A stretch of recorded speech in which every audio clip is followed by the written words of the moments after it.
Friends, welcome back to my YouTube channel and my name is Aakash Thakur. आज हम आपके साथ हिस्ट्री का एक और न्यू चैप्टर लेकर आए हैं और आज के इस चैप्टर में हम बात करेंगे महाजनपद काल की। जैसा कि हमने आपको कुछ पार्ट जो डिस्कस किए हैं उनमें पाषाण काल, सिंधु घाटी सभ्यता, आपके वैदिक काल के बारे में चर्चा की। आज जो हमारी वीडियो बनेगी, आज हम वीडियो में चर्चा करेंगे आपके महाजनपद काल की, कि जो महाजनपद काल है उसे एक महत्वपूर्ण समय के रूप में क्यों देखा जाता है भारतीय प्राचीन इतिहास में। ठीक है, और एक चर्चा और है कि जो महाजनपद काल है उसकी समय अवधि कौन सी है। तो दोस्तों, आपकी जो 6ठी शताब्दी ईसा पूर्व है, याद रखेंगे 6ठी शताब्दी ईसा पूर्व जो है इसे एक महत्वपूर्ण काल के रूप में देखा जाता है प्राचीन कालीन इतिहास में। ठीक है, क्यों? क्योंकि आपके इसी समय जो आपका 6ठी शताब्दी ईसा पूर्व है, इसी समय नए राज्य अस्तित्व में आए, क्षेत्र अस्तित्व में आए, जनपद अस्तित्व में आए और नए नए धर्मों का भी इसी समय में उदय देखा गया। लेकिन एक चर्चा है कि जनपद का अर्थ क्या होता है। तो याद रखेंगे, जनपद का अर्थ है जहां पर एक विशाल जनसंख्या निवास करती हो। ठीक है, जहां पर एक विशाल जनसंख्या निवास करती है उस स्थान को हम क्या बोलते हैं? जनपद बोलते हैं। ठीक है दोस्तों, एक बात और है कि इस काल में सबसे अधिक जो प्रयोग किया गया वो लोहे का प्रयोग किया गया। जैसा हमने आपको वैदिक काल में हमने चर्चा दी थी, बताया था कि वैदिक काल को आप आयरन पीरियड के नाम से जानते हो, लोह युग के नाम से जानते हो। तो आपके वैदिक काल समाप्त होते ही आपके किस काल की शुरुआत हो गई थी? महाजनपद काल की शुरुआत हो गई थी। और इसी के चलते आपके इस काल में सबसे अधिक जो धातु का प्रयोग किया गया वो था आपका लोहा। और लोहे का प्रयोग करते ही इस काल में योद्धा वर्गों की अधिक संख्या देखी गई। और योद्धा वर्गों की अधिक संख्या देखते ही क्या देखा गया? इस काल में कई राजा महाराजा, कई क्षेत्रों का भी उदय देखने को मिला। ठीक है दोस्तों, इसके साथ ही आपके जो इस काल में महाजनपदों की संख्या के बारे में चर्चा की गई है, तो इस काल में 16 महाजनपदों के बारे में बताया गया है। लेकिन जो आपके 16 महाजनपद है उनकी संख्या आपके किस धर्म के ग्रंथों से ली गई है वो भी चर्चा का एक विषय है। इससे भी रिलेटेड आपके क्वेश्चन आते हैं। तो याद रखेंगे, जैसा मैंने आपको शुरुआत में ही बताया कि 6ठी शताब्दी ईसा पूर्व को इसलिए महत्वपूर्ण काल माना जाता है क्योंकि इस समय नए धर्मों का उदय हुआ था। और जो दो नए धर्म उदय के रूप में आए थे उसमें जैन और बौद्ध धर्म थे। ठीक है, और उन्हीं जैन और बौद्ध धर्म के स्वरूप आपके जो 16 महाजनपदों की हम संख्या देखते हैं कि मूलतः 16 ही रहे होंगे जनपद, उनकी संख्या हमें मिलती है आपके जैन और बौद्ध धर्म के ग्रंथों से। ठीक है, जैन और बौद्ध धर्म के जो ग्रंथ थे, जैन धर्म का एक ग्रंथ है जिसका नाम है आपका भगवती सूत्र। उसी तरीके से बौद्ध धर्म का एक ग्रंथ है अंगुत्तर निकाय, जिनसे हमें 16 महाजनपदों की संख्या के बारे में जानकारी मिलती है। तो आपके क्वेश्चन आते हैं कि 16 महाजनपदों की जानकारी हमें किन ग्रंथों से मिलती है। तो ग्रंथों के आप लोग नाम याद रखेंगे, जैन धर्म के आपके भगवती सूत्र और आपके बौद्ध धर्म के अंगुत्तर निकाय से आपके 16 महाजनपदों की जानकारी मिलती है।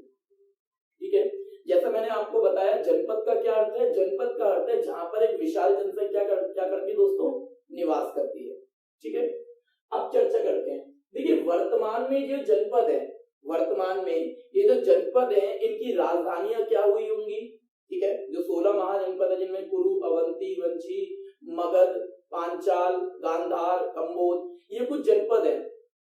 तो ये कौन कौन से जनपद वर्तमान में किन स्थान से संबंधित हैं और इनकी उस समय क्या राजधानियां रही होंगी वो आप देख सकते हैं। आपके सामने स्लाइड शो हुई है। इस स्लाइड में आप देखेंगे किस तरीके से मैंने एक तरफ महाजनपद के बारे में बताया है, एक तरफ उनके राजधानी के बारे में बताया है और एक तरफ आप देख रहे हैं कि वर्तमान में ये जो महाजनपद है ये किस स्थान से बिलोंग कर रहे हैं, किस स्थान से संबंधित। ठीक है, आपको शो हो रहे हैं दोस्तों इस तरीके से। अब यहाँ पर एक चर्चा का विषय है कि अगर मैं बात करूं जो आपके 16 महाजनपद हैं, वो 16 महाजनपद वर्तमान में किन स्थिति में थे? तो उत्तर प्रदेश जो आपका यूपी है, यहां से आपके 8 महाजनपद संबंधित हैं।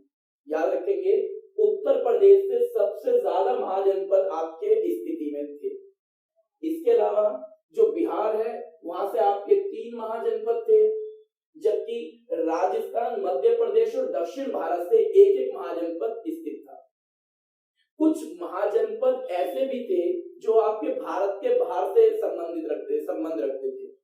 उन महाजनपदों में आपके गांधार और कंबोज आते हैं। ठीक है, उनकी वर्तमान स्थिति कहाँ है वो अभी आपने स्लाइड में भी देखी, लेकिन मैं फिर भी बता देता हूँ। गांधार और कंबोज दो ऐसे महाजनपद थे जो आपके वर्तमान में भारत के बाहर की स्थिति से संबंधित है, परंतु जब तो सभी को पता है कि अखंड भारत था तो सभी भारत का हिस्सा माना जाता था, परंतु आज वर्तमान की स्थिति में ये महाजनपद दूसरे क्षेत्र से संबंधित है। जैसे गांधार आपका पाकिस्तान में स्थित पहुंच गया है आज, और कंबोज आपका अफगानिस्तान की स्थिति में है। ठीक है दोस्तों, ये आपने महाजनपदों के बारे में समझा कि 16 महाजनपद थे, उनकी संख्या का कहां से हमने आंकड़े लिए, 16 ही महाजनपद होंगे, किस सूत्रों से पता चला हमें। उसके अलावा छठी शताब्दी का एक महत्वपूर्ण काल के रूप में समझा गया, और स्थिति कहां कितने कितने महाजनपद संबंधित थे, ये भी क्वेश्चन आ जाते हैं कई बार आपके। आगे हम चर्चा करेंगे इन 16 महाजनपदों में जो सबसे अधिक शक्तिशाली जनपद के रूप में देखा गया था वो था मगध। तो ऐसा क्या था कि मगध इन 16 महाजनपदों में शक्तिशाली जनपद के रूप में देखा गया, उसके पीछे क्या रीजन थे, और मगध से रिलेटेड ही आपके कुछ बहुत से क्वेश्चन आते हैं कि मगध में शासन करने वाले जो शासक थे उनके हम राजवंश के बारे में चर्चा करेंगे कि कौन कौन से वंशों ने आपके मगध पर साम्राज्य स्थापित किया, कौन कौन से महाजनपद रहे, कौन कौन से शासक रहे, और इसके अलावा अभी ये जानेंगे कि आपके जो मगध है वो शक्तिशाली क्यों। ठीक है दोस्तों, आगे देखते हैं। चलिए दोस्तों, फिर देखते हैं आपके मगध के बारे में जानकारी। जैसा मैंने आपको बताया कि जो 16 महाजनपद थे उनमें सबसे अधिक जो शक्तिशाली महाजनपद था वो आपके मगध को देखा जाता है। तो मगध में ऐसी क्या चीज थी जो अन्य महाजनपदों से उसे अलग बनाती है। ठीक है, जानते हैं। तो सबसे पहले याद रखेंगे कि ये जो मगध है इसकी जो स्थापना की मतलब संस्थापक जो माने जाते हैं वो माना जाता है बृहद्रथ। तो याद रखेंगे, 1 नंबर का क्वेश्चन आता है, कई बार क्वेश्चन रिपीट भी हुए हैं ये कि मगध का संस्थापक किसे माना जाता है, तो बृहद्रथ को आपके मगध के संस्थापक के रूप में देखा जाता है। अब चर्चा करते हैं कि ऐसी क्या चीजें हैं जो मगध को सबसे शक्तिशाली बनाती हैं। सबसे पहले उपजाऊ भूमि। मगध जो था वो सोन और गंगा नदी के तट पर स्थित एक क्षेत्र था, जिसके कारण वहां की जो भूमि थी दोस्तों वो काफी उपजाऊ थी, और उपजाऊ भूमि होने के कारण वहां पर फसलों का उत्पादन काफी भारी मात्रा में होता था, और देखते थे कि उत्पादन की वहां पर कमी नहीं थी। सेकंड, महत्वाकांक्षी शासक। तो महत्वाकांक्षी शासक, मगध साम्राज्य में ऐसे शासक हुए या ऐसे शासकों के वंश आए जो आपके काफी शक्तिशाली थे, और जिन्होंने अपनी बुद्धि अपने बल से मगध को और भी ज्यादा शक्तिशाली बनाया। चाहे वो हम अशोक ले, चाहे वो घनानंद ले, चाहे अजातशत्रु ले, और चाहे वो आपके बिंबिसार ले या बिंदुसार ले। तो ये ऐसे शासक रहे जो आपको मगध को शक्तिशाली बनाने में इनकी महत्वपूर्ण भूमिका रही। तीसरा, लोहे एवं सोने की खदानें। दोस्तों यहाँ पर लोहे की खदानें बहुत ज्यादा भारी मात्रा में थी, जिसके कारण जो योद्धा वर्ग थे उन्होंने लोहे का प्रयोग कर आपके हथियार बनाए, और उसी लोहे का प्रयोग करके इन्होंने आपके खेती के लिए भी नए नए तरीके के उपकरणों का आविष्कार किया। तो हम कह सकते हैं कि लोहे की खदानें भी मगध साम्राज्य के लिए एक बोनस के रूप में सामने आई। ठीक है, चर्चा करते हैं विशाल क्षेत्रफल की। और विशाल क्षेत्रफल, जैसा मैंने आपको बताया कि मगध जो था एक विशाल क्षेत्रफल में फैला हुआ था, और मगध की अगर हम चर्चा करेंगे तो मगध के जंगल एक एरिया ऐसा था, जंगली एरिया, जहां पर आपके हाथी घोड़े बहुत ही अधिक भारी मात्रा में देखने को मिले जानवर, और उन्हीं जानवरों का यूज इन्होंने किस लिए किया, आपके युद्ध प्रक्रिया में किया। तो हम कह सकते हैं कि मगध के जो सबसे शक्तिशाली होने के रीजन है वो कुछ इस प्रकार थे। ठीक है दोस्तों, तो मगध शक्तिशाली था क्योंकि उनके पास ऐसी ऐसी चीजें थी, ऐसे ऐसे रिसोर्सेज थे जो अन्य क्षेत्रों के पास नहीं थे।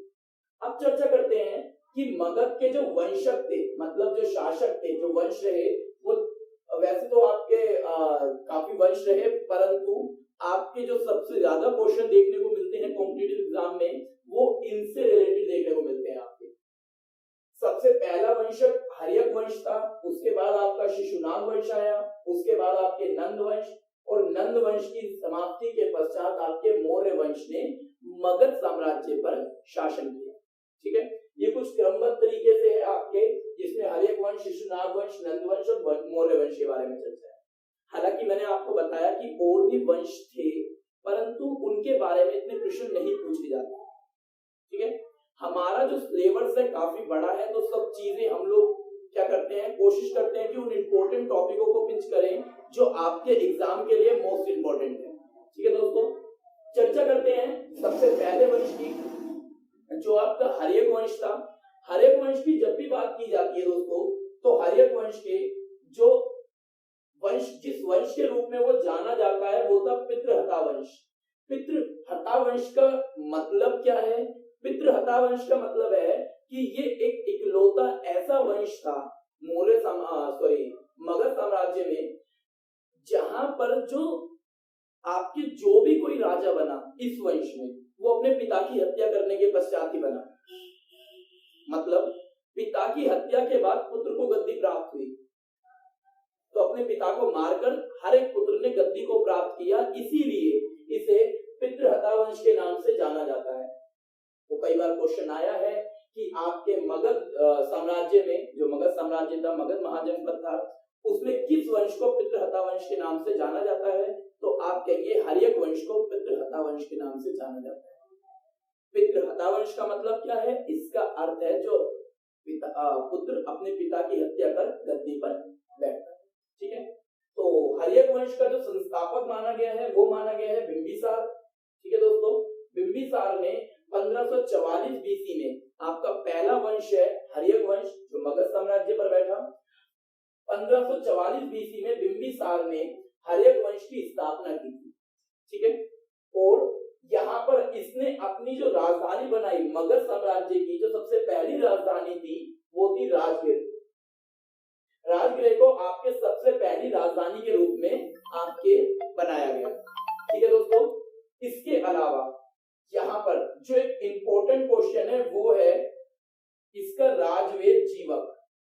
कई बार क्वेश्चन आया है कि जीवक किसका राजवेद था, तो आप कह सकते हैं कि बिंबिसार का राजवेद था वो। और बिंबिसार ने अपना जो राजवेद था जीवक, उसे अवंती के राजा प्रद्योत, मैंने यहाँ लिखा है अवंती के राजा प्रद्योत की सेवा में भेजा था। ठीक है दोस्तों, तो क्वेश्चन किस तरीके से देखने को मिल सकते हैं? आपको क्वेश्चन देखने को मिल सकते हैं कि जीवक किसका राजवेद था, तो आप कहेंगे आपके बिंबिसार का। किसके सेवा में जीवक को भेजा गया था, तो आप कह सकते हैं अवंती के राजा प्रद्योत की सेवा में आपके जीवक को भेजा गया था। ठीक है दोस्तों, तो आई होप सो आपको समझ आ रहा होगा। ये कुछ टॉपिक है, कुछ पॉइंट्स है जो आपके एग्जाम में क्वेश्चन रिपीट किए जाते हैं। ठीक है, चर्चा करते हैं बिंबिसार की। तो बिंबिसार का जो विवाह हुआ वो हुआ महाकोशला से, जो कौशल क्षेत्र की रानी थी। ठीक है, कौशल क्षेत्र से उनका विवाह हुआ, उनकी पत्नी का नाम था महाकोशला। अब चर्चा करते हैं उनके पुत्र की, जो आपके जाने जाते हैं। तो बिंबिसार से कुछ इंपॉर्टेंट टॉपिक, कुछ इंपॉर्टेंट क्वेश्चन जो बन सकते थे, उन्हें हमने यहाँ पर रिपीट किया, दिखाया आपको कि बिंबिसार इसका संस्थापक हर्यक वंश का, इसने अपनी राजधानी किसे बनाया? राजगृह को बनाया। जीवक किसका आपका राजवेद था? तो बिंबिसार का। उसे किसकी सेवा में भेजा गया? तो अवंती के राजा प्रद्योत की सेवा में उसे भेजा गया। आगे अब चर्चा करते हैं उसके पुत्र की, अजातशत्रु। तो अजातशत्रु को कुणिक के नाम से भी जाना जाता है। याद रखें, कुणिक के नाम से किस शासक को जाना जाता है मगध के? तो अजातशत्रु को जाना जाता है। ठीक है, कुणिक भी कई जगह आपको आ जाएगा। कुणिक से रिलेटेड कि कुणिक किस शासक को जाना जाता है, तो आप कह सकते हैं अजातशत्रु। ठीक है, इसके अलावा जैसे मैंने आपको बताया कि हर्यक वंश को पितृहता वंश के नाम से जाना जाता है, तो 492 बीसी में पिता की हत्या करके आपके अजातशत्रु गद्दी पर बैठा। तो पिता की हत्या के पश्चात ही वो क्या हो गया? गद्दी पर बैठा। ये चर्चा। और इसके अलावा बौद्ध धर्म की मैंने चर्चा करी थी। मैंने शुरुआत में भी बताया कि 6ठी शताब्दी ईसा पूर्व में जैन और बौद्ध धर्म का उदय हुआ था। तो बौद्ध धर्म की टोटल 4 संगीत सभा हुई, जिसमें सबसे पहली जो संगीत सभा हुई वो अजातशत्रु के काल में हुई, समय में हुई। तो यहाँ पर कहा जा सकता है जब गौतम बुद्ध ने महापरिनिर्वाण लिया, महापरिनिर्वाण का मतलब अपने शरीर को जब त्यागा, तो उनके शरीर को त्यागने के पश्चात उनके आपके विचारों को जानने के लिए और लोगों तक पहुंचाने के लिए एक बौद्ध संगीत समारोह हुआ। और जो बौद्ध संगीत समारोह, प्रथम बौद्ध संगीत समारोह हुआ, वो किसके शासन काल में हुआ? अजातशत्रु के शासन काल में। ठीक है, तो क्वेश्चन आता है प्रथम बौद्ध संगीत समारोह किसके शासन काल में हुआ? मगध के तो आप कह सकते हैं अजातशत्रु के शासन काल में। ठीक है दोस्तों, चलिए अब फिर अजातशत्रु के बाद उनके पुत्र की बारी आती है, जिनका नाम था उदयन। कई जगह उदयन भी लिखा नजर आता है, कई नोटबुक में, कई प्रश्न पत्रों में, तो उदयन या उदयन के नाम से भी जाना जाता है। ठीक है, तो वे भी अपने पिता अजातशत्रु की मृत्यु के पश्चात गद्दी पर बैठे। ठीक है, इसके अलावा उन्होंने गंगा, सोन और गंडक नदी के संगम पर पाटलिपुत्र नामक नगर की स्थापना करी, जो बाद में चलकर इन्होंने ही पाटलिपुत्र को राजधानी बनाया। ठीक है, इनके पिता ने किस क्षेत्र की इनके जो दादा बोल सकते हो या हर्यक वंश के प्रथम संस्थापक बोल सकते हो, उन्होंने राजगृह को वो बनाया राजधानी। और इनके जो आने वाली जनरेशन थी उनमें उदयन ने आपके पाटलिपुत्र नामक एक क्षेत्र की स्थापना करी और उसे बाद में चलकर राजधानी के रूप में स्थापित कर दिया। तो क्वेश्चन आ सकता है पाटलिपुत्र क्षेत्र की स्थापना किसने करी? तो उदयन ने की। पाटलिपुत्र को सर्वप्रथम राजधानी किसने बनाया? तो उदयन ने बनाया। ठीक है दोस्तों, आगे कुछ देखेंगे नंद वंश के बारे में और शिशुनाग वंश के बारे में। ठीक है, चलिए दोस्तों फिर बताते हैं आपको। जिस तरीके से आपने देखा कि हर्यक वंश की समाप्ति हो गई और हर्यक वंश की समाप्ति के बाद आपके अगला वंश आता है शिशुनाग वंश, और शिशुनाग वंश के जो संस्थापक माने गए वो शिशुनाग ही माने गए। तो दोनों में तालमेल है, शिशुनाग वंश की स्थापना भी शिशुनाग ने ही की, तो आपको इसके संस्थापक याद करने में आसानी होगी। फिर चर्चा करते हैं कि हर्यक वंश के जो अंतिम शासक थे उन्होंने आपके मगध की राजधानी पाटलिपुत्र को बनाया, और शिशुनाग ने पाटलिपुत्र राजधानी को परिवर्तित कर, मगध की राजधानी पाटलिपुत्र को परिवर्तित कर आपके वैशाली को राजधानी बनाया। ठीक है, और शिशुनाग ही थे जिन्होंने अवंती क्षेत्र को मगध में मिलाया था। तो जो टॉपिक आते हैं, जो क्वेश्चन आते हैं, वो आपके इससे रिलेटेड आते हैं कि शिशुनाग वंश के संस्थापक, तो आप बता सकते हैं इन्होंने अपनी राजधानी किसे बनाया? तो वैशाली को। और शिशुनाग वंश के समय ही आपके अवंती को मगध में मिला लिया गया था। ठीक है दोस्तों, फिर इसके बाद इनके पुत्र आते हैं जिन्हें बोला जाता है कालाशोक, और कालाशोक के समय आपकी दूसरी बौद्ध संगीत समारोह होता है, आयोजन किया जाता है। पहला किसके उसमें हुआ था? अजातशत्रु के टाइम पर। दूसरा किसके टाइम पीरियड पे हुआ? आपके कालाशोक के समय पर। ठीक है दोस्तों, इसके अलावा कालाशोक से एक और क्वेश्चन आता है कि इनके जो पिताजी थे शिशुनाग, उन्होंने क्या करा था? वैशाली को राजधानी बनाया, और कालाशोक ने पुनः दोबारा आपके पाटलिपुत्र को राजधानी बना लिया था।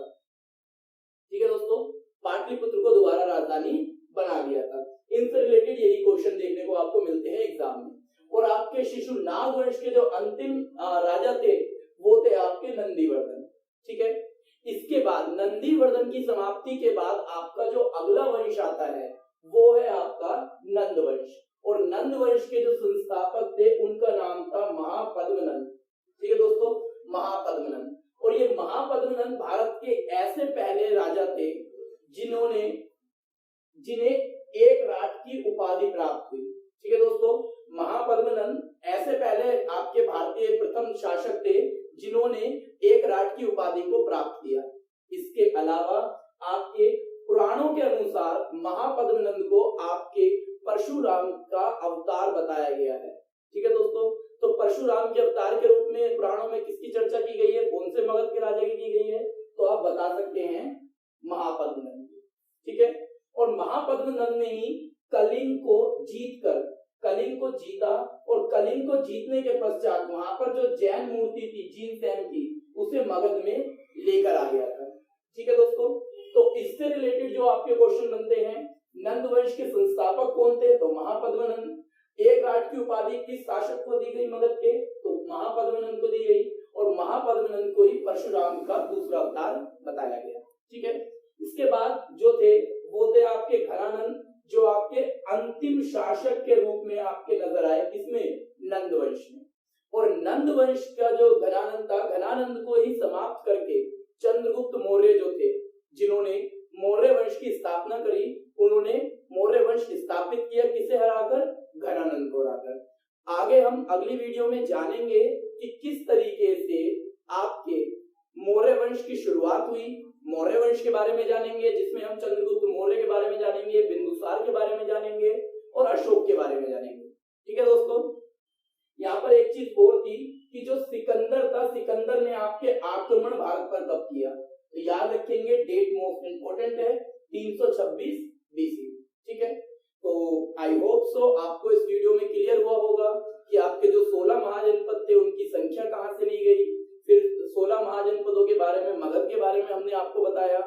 मगध के पश्चात हमने आपको कुछ मगध के शासक वंश के बारे में बताया, जिसमें आपने हर्यक वंश, शिशुनाग वंश और नंद वंश के बारे में पढ़ा। अभी इसमें एक और पार्ट आएगा जिसमें हम जानेंगे मौर्य साम्राज्य के बारे में, क्योंकि उससे रिलेटेड बहुत सारे टॉपिक आते हैं। ठीक है दोस्तों, तो आई होप सो आपको क्लियर हुआ होगा। थैंक यू सो मच, और आप चैनल को सब्सक्राइब जरूर कीजिएगा ताकि आने वाली हर एक नोटिफिकेशन आपको मिलती रहे।